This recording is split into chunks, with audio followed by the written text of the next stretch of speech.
तो हेलो दोस्तों, मेरा नाम है कुमार सिकेन और आप देख रहे हैं एकलव्य स्टडी पॉइंट। तो इस वीडियो में देखने वाले भारत में खाद्य सुरक्षा, जो कि आपका चैप्टर नंबर 4 क्लास 9 के बच्चों के लिए इकोनॉमिक सब्जेक्ट से।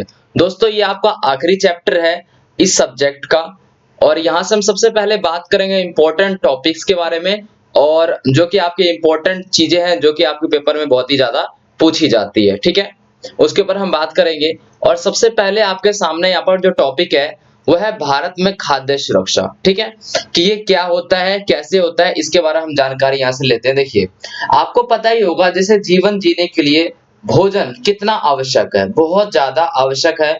लोग छोटे मोटे काम करते हैं वो केवल भोजन के लिए। ठीक है, जिस प्रकार से सांस लेना बहुत ज्यादा जरूरी है, सांस लेने के लिए वायु बहुत ज्यादा जरूरी है, उसी प्रकार से खाद्य भी, भोजन भी हमारे लिए उतना ही ज्यादा जरूरी है जीवन जीने के लिए। ठीक है, तो हम इससे ये तात्पर्य समझते हैं, भारत में खाद्य सुरक्षा का मतलब ये होता है कि देश में उस समय कितना खाद्य उत्पादन हो रहा है। ठीक है, यानी कितना जो खाद्य का जो सामान है, जो सामग्री है, वो उत्पादन हो रही है, यानी बन रही है हमारे देश में, और कितना आयात किया जा रहा है। ठीक है, आयात और निर्यात का पता है आपको, कितना आयात किया जा रहा है, यानी दूसरे देशों से यहाँ पर लाया जा रहा है। ठीक है, उसके बाद हमारे जो सरकारी भंडार है जहां पर अनाजों को रखा जाता है, उस भंडार में कितनी ज्यादा जो अनाज है वो संचित है। ये क्यों देखा जाता है? ये इसलिए देखा जाता है क्योंकि मान के चलो कोई आपदा आ जाती है, तो उस समय हमारे सरकार के भंडारों में कितनी ज्यादा जो भोजन है, ये सारी चीजें जो है इसमें होनी चाहिए, अच्छा भंडार होना चाहिए कि उस समय कमी ना हो। ठीक है, पिछले कुछ वर्षों के स्टॉक को देखा जाता है। तो ये सारी जो चीजें हैं, ये आपका एक डेफिनेशन है। और एक इंपॉर्टेंट बात जो आपको पूछा जाता है वो क्या है, पहुंच का क्या अर्थ होता है, यानी पहुंच से हम क्या समझते हैं। पहुंच का अर्थ होता है दोस्तों कि जो खाद्य सामग्री है ना, वो सभी व्यक्ति को मिलता रहे, ये होता है पहुंच। फॉर एग्जाम्पल, अगर पहुंच की बात आती है तो सभी जो गांव है, अलग अलग इलाके हैं जहां पर जो संसाधन है वो नहीं पहुंच पाते, अच्छे संसाधन नहीं है, तो पहुंच का अर्थ होता है कि उन उन जगह पर भी इन सब चीजों को पहुंचाया जाए। यहाँ पर दोस्तों हम बात करते हैं कि खाद्य सुरक्षा क्यों की जाती है, यानी खाद्य सुरक्षा जो है जरूरी क्यों है।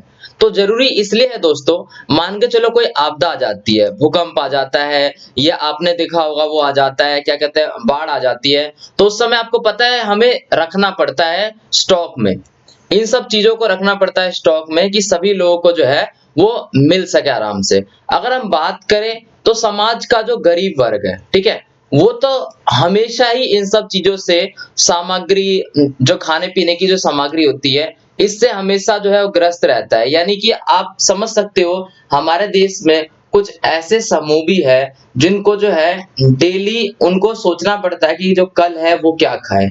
ठीक है, तो बहुत सारे जो ऐसे ग्रुप है हमारे देश में, ऐसे जो है उनका समूह है।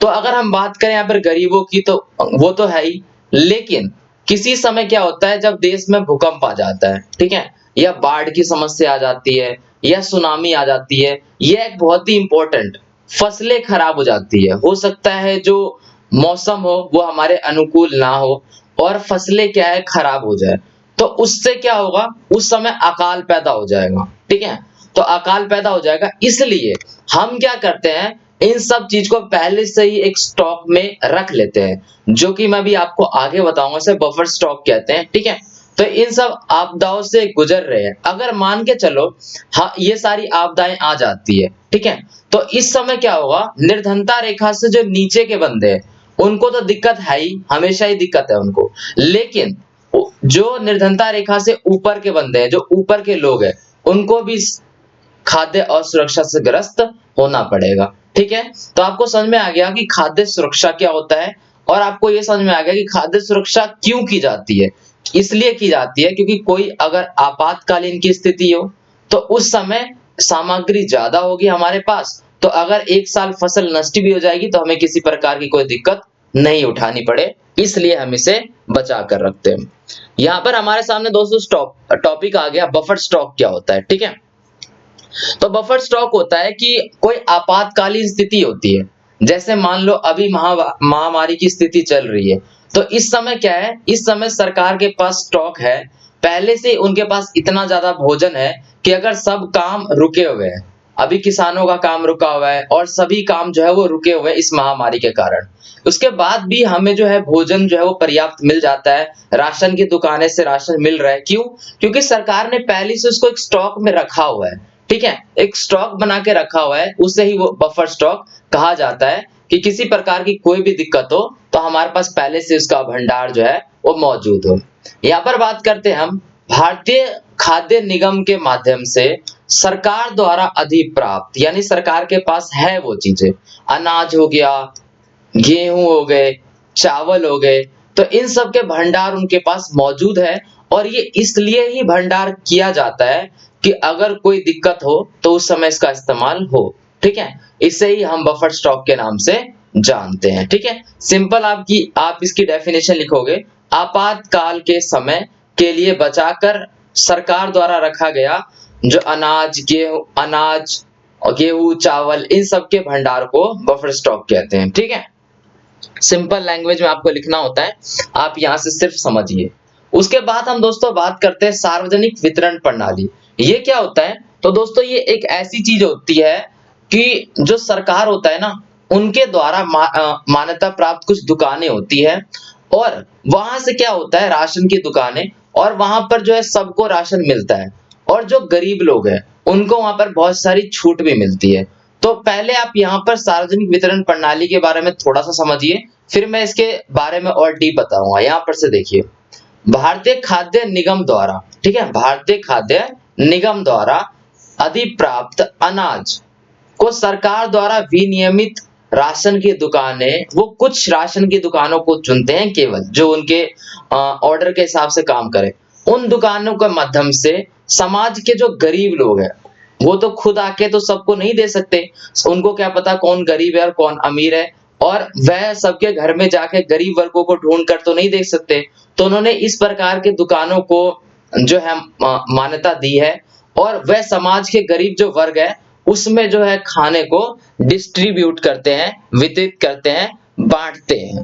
ठीक है, इसे ही हम सार्वजनिक वितरण प्रणाली यानी कि पीडीएस के नाम से जानते हैं।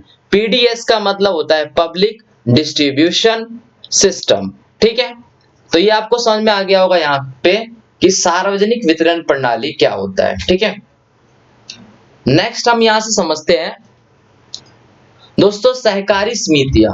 ठीक है, सहकारी समितियों का नाम आपने सुना होगा, ये क्या होता है यहाँ पर समझते हैं। देखिए, आपने देखा होगा कि कुछ दुकानें होती है, जैसे तमिलनाडु में अगर आप रहते हो तो राशन की दुकानों से, अगर आप दिल्ली में रहते हो तो दिल्ली में आपने मदर डेयरी का नाम सुना होगा, गुजरात में अमूल सफल। ठीक है, तो ये सभी क्या है, ये सभी सहकारी समितियां हैं। ये क्या करती है दोस्तों, ये जो है खाद्य सुरक्षा में एक महत्वपूर्ण भूमिका निभाती है, और साथ ही साथ क्या करती है, ये गरीब तबके के लोगों की भी मदद करती है बहुत ज्यादा। यानी आप ये समझ सकते हो कि खाद्य सुरक्षा जिसके बारे में हम चैप्टर पढ़ रहे हैं उसमें बहुत महत्वपूर्ण भूमिका जो है ये निभाती है। सहकारी समितियां खाद्य सुरक्षा में बहुत ही इंपॉर्टेंट रोल जो है वो अदा करती है, खाद्य सुरक्षा में एक महत्वपूर्ण भूमिका जो है ये निभा रही है। और आपके सामने जो है इस प्रकार के कुछ एग्जाम्पल है जिससे आपको पता चल गया हो। बात करते हैं यहाँ पर हम कुछ इंपॉर्टेंट टॉपिक के बारे में, जो कि है आपका मौसमी भुखमरी। आपको याद होगा हमने प्रीवियस चैप्टर में मौसमी बेरोजगारी के बारे में पढ़ा था। मौसमी बेरोजगारी यानी मौसम के अकॉर्डिंग कुछ महीने जो है काम नहीं मिलता, तो उस समय जो वो बेरोजगार रहते हैं, काम नहीं मिलता, तो उसे मौसमी बेरोजगारी कहते हैं। लेकिन यहाँ पर है मौसमी भुखमरी, ये भी बिल्कुल सेम है। ठीक है, इसको समझते हैं। यहाँ से जब खेतों में फसल पकने और फसल कटने के 4 महीने तक कोई काम नहीं होता, तो इस समय मौसमी भुखमरी की स्थिति पैदा हो जाती है। देखिए, कोई काम नहीं रहता, यहाँ पर वो बेरोजगार है, तो वो मौसमी बेरोजगारी हुई। लेकिन अब जब वो बेरोजगार है तो उसके पास पैसे नहीं है, खाने को नहीं है, तो उस समय वो क्या हो जाएगी, कौन सी स्थिति, वो एक और स्थिति भी पैदा हो जाएगी वहां पर, वो होती है मौसमी भुखमरी। ठीक है, कुछ साल के कुछ महीने, 4 महीने, 3 महीने, 5 महीने, कुछ महीने जब इनके पास रोजगार नहीं होता, जब इनके पास पैसे नहीं होता, जब इनके पास कोई संसाधन नहीं होता पैसे कमाने के, तो उस समय इनको मौसमी भुखमरी का सामना करना पड़ता है। ठीक है, बात करते हैं दोस्तों हम यहाँ पर दीर्घकालिक भुखमरी। दीर्घकालिक का मतलब क्या है दोस्तों? इसका मतलब हो गया लंबे समय के लिए। ठीक है, तो लंबे समय की जो भुखमरी है वो कब पैदा होगी दोस्तों? वह तब पैदा होगी जब क्या होगा, आहार की जो मात्रा है यानी भोजन की जो मात्रा है, इन सब की मात्रा निरंतर कम होती जा रही हो किसी कारणवश। ठीक है, हो सकता है कोई वॉर चल रहा हो, निरंतर जो खाना है वो कम पड़ता जा रहा है, या गुणवत्ता के आधार पर हो सकता है हमने किसी गलत रसायन का प्रयोग किया अपनी खेती बाड़ी में, जिससे जो फसलें हैं वो बिल्कुल नष्ट होती जा रही है। जो फसलों का जो ग्रो का जो चार्ट था वो बिल्कुल नीचे की तरफ आता जा रहा है। तो ये निरंतर कमी जब होती है तो उस समय दीर्घकालिक भुखमरी पैदा हो जाती है, जो कि कुछ महीनों के लिए नहीं, और पता नहीं चलता कि वो जो मात्रा है वो कब ठीक होगी, बस भुखमरी की स्थिति पैदा हो जाती है और वो काफी लंबे समय तक रहती है। उसे दीर्घकालिक भुखमरी कहते हैं। ठीक है, यहाँ पर समझिए आपके लिए इंपॉर्टेंट टॉपिक है जो कि क्या है, हरित क्रांति। हरित क्रांति के बारे में हम पहले ही पढ़ चुके हैं कि हरित क्रांति ने क्या किया था, हमारे फसलों में बहुत ज्यादा वृद्धि की थी, लेकिन वो कुछ सीमित राज्यों तक था, और जिस राज्यों तक था वो राज्य जो है गरीबी से बाहर निकला था। इन सब बातों का जो है हम अध्ययन कर चुके हैं। यहाँ पर हम पढ़ेंगे हरित क्रांति का खाद्य सुरक्षा पर क्या प्रभाव पड़ा, व्याख्या कीजिए। यानी जब हरित क्रांति आई तो खाद्य सुरक्षा पर क्या प्रभाव पड़ा, ये देखना है हमें। हरित क्रांति ने दोस्तों भारत में क्या किया, खाद्यान्न को आत्मनिर्भर कर दिया। यानी पहले क्या थे, पहले हम कुछ समय के लिए जब हमारे पास दिक्कतें आती थी, फॉर एग्जाम्पल जब हमारा जो मौसम है वो विपरीत दिशा में चला जाता था, मान के चलो बरसात होनी है और बरसात नहीं हो रही, बहुत ज्यादा गर्मी है, तो मौसम विपरीत दिशा में गया, तो हमें क्या करना पड़ता था, हमें दूसरे देशों से आयात करना पड़ता था। लेकिन अब ऐसा नहीं होता, हरित क्रांति ने भारत को आत्मनिर्भर बना दिया। आत्मनिर्भर का मतलब स्वयं के ऊपर निर्भर करने के योग्य बना दिया, कि अब हमारे पास इतनी ज्यादा फसल है कि हम क्या कर सकते हैं, उसे स्टॉक में रख सकते हैं, और बाद में अगर किसी प्रकार की दिक्कत आती है, आपदा आती है, या मौसम के कारण कुछ गड़बड़ होती है, तो हम अपने ऊपर ही डिपेंड रहते हैं। सेल्फ डिपेंडेंट बना दिया इन्होंने। ठीक है, हरित क्रांति ने। दूसरा पॉइंट हम समझते हैं कि हरित क्रांति के बाद क्या हुआ दोस्तों, मौसम की विपरीत दिशा भी अगर होती है तो इसमें भी अकाल की स्थिति नहीं होती है, अकाल नहीं पड़ता। जैसा कि मैंने अभी आपको बताया कि पहले क्या होता था कि अगर मौसम की कोई गड़बड़ होती थी तो इसका मतलब जो किसान है वो किसी की जो फसल है वो अच्छी नहीं हुई, तो उस समय क्या होगा, अकाल की स्थिति पड़ जाएगी, बहुत बड़ी मात्रा में हमें फसलों का आयात करना पड़ेगा। ठीक है, जो कि बहुत ही ज्यादा दुखमय बात होगी। लेकिन अब ऐसा नहीं है, हरित क्रांति जब से आई तब से क्या हुआ है, अकाल की स्थिति की संभावना बहुत ही ज्यादा कम होती है, ना के बराबर होती है, क्योंकि हम आत्मनिर्भर बन चुके हैं। बात करें हम दोस्तों कि अनाज का उत्पादन भी बढ़ गया, अतः अनाज का उत्पादन बढ़ने के परिणाम स्वरूप अनाज की उपलब्धता सुनिश्चित हो गई। अब जब हरित क्रांति आई थी तो आपको पता है जो अनाज के जो उत्पादन है वो बहुत बड़ी मात्रा में बढ़ी थी। ठीक है, और बहुत बड़ी मात्रा में बढ़ेगी तो जिस राज्य ने उसको ग्रो किया, बढ़ाया, उसको तो बहुत ज्यादा फायदा हुआ, लेकिन उसके उसके अलग भी उसके परिणाम स्वरूप जो अनाज की उपलब्धता है वो सुनिश्चित हो गई, एक जगह पर रह गई। ठीक है, ये आप समझ सकते हो, जितने की जरूरत थी हमें उतना मिल गया। फॉर एग्जाम्पल यहाँ पर समझिए एक एग्जाम्पल से, मान के चलिए आपकी जो सैलरी है वो कितनी है, 50K है। ठीक है, 50,000 है, और हम क्या करते हैं उसे सेविंग करने की क्या करते हैं, कोशिश करते हैं, और सोचते हैं कि इतना सेव हो जाए तो बढ़िया बात होगी, इन फ्यूचर अगर कोई दिक्कत होती है तो हमें दिक्कत का सामना नहीं करना पड़ेगा। लेकिन उस 50,000 की सैलरी में खर्च हो जाता है और हम उस चीज को सेव नहीं कर पाते। लेकिन जब किसी महीने किसी कर्व की वजह से हमारे बिजनेस में बड़ा फायदा हुआ और वहां पर 50 की जगह 5 लाख हो जाता है, तो वो जो सेविंग है वो हमारी सुनिश्चित हो जाएगी, यानी वो सेविंग हो चुकी हमारी, अब कोई टेंशन नहीं है। तो वही जो चीज है यहाँ पर आपको थर्ड पॉइंट में बताया जा रहा है कि उस समय इतनी ज्यादा वृद्धि हो गई थी फसलों में कि उपलब्धता सुनिश्चित हो गई थी। आगे अगर कोई दिक्कत भी आती है तो हम उसे संभाल लेंगे। बात करते हैं दोस्तों यहाँ पर एक और इम्पोर्टेंट टॉपिक के ऊपर में, जो कि है आपका सार्वजनिक वितरण प्रणाली के लाभों का वर्णन करें। सार्वजनिक वितरण प्रणाली अभी आपको बताया गया था और अब हम उसके लाभों के बारे में बात करते हैं। मूल्यों का स्थिर रखने में सहायता। जो सार्वजनिक वितरण प्रणाली है ना, इसके अंतर्गत जो भी आती है वो अपने मूल्य को, अपने पैसे को स्थिर रखते हैं। इसमें सहायता।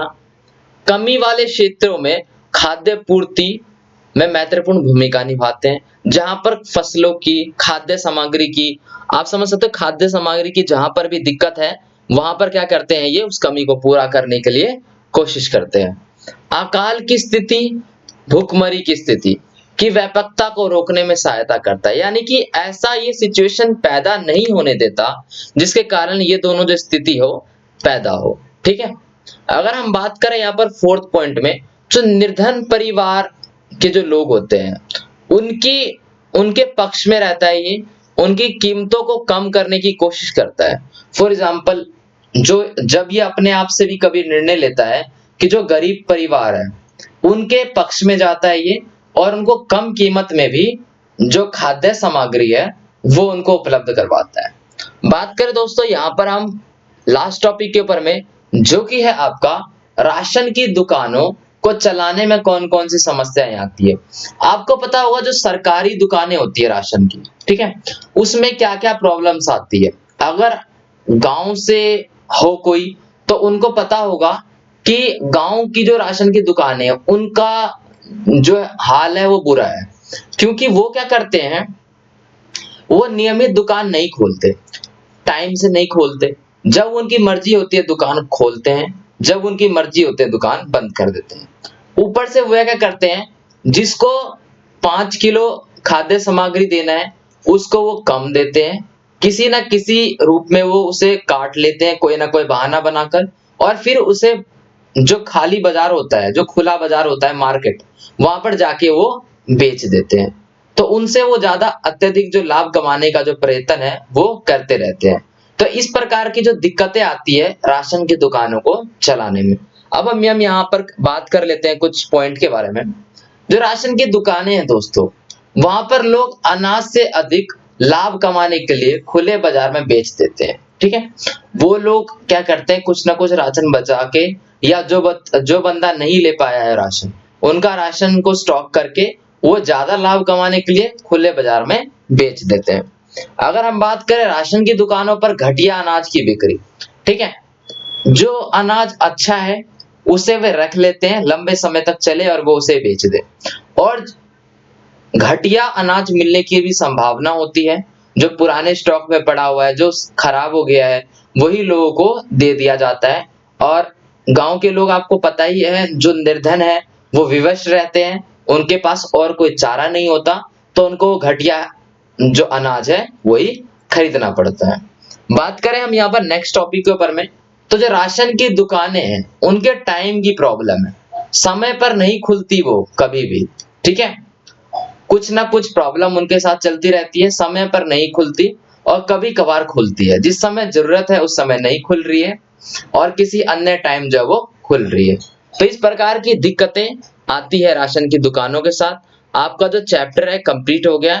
इसके साथ ही साथ आपके क्लास 9th का इकोनॉमिक्स का सिलेबस भी जो है वो कंप्लीट हो गया है। 4 चैप्टर थे, चारों करा जा चुके हैं। ठीक है, और भी जो आपके जो सब्जेक्ट है वो आपके चालू होंगे। तो इस प्रकार से आपकी जो वीडियो है यहाँ पर खत्म होती है। वीडियो पसंद आई हो तो आप वीडियो कर सकते हैं लाइक, कमेंट कर सकते हैं, शेयर कर सकते हैं, साथ ही सब्सक्राइब कर दें हमारे चैनल को। बगल में बेल नोटिफिकेशन आइकन आपको दिख रहा होगा, आप उसे प्रेस कर सकते हैं, जिससे नई वीडियो की जो नोटिफिकेशन है वो आप तक पहुंचती रहे। तो धन्यवाद दोस्तों।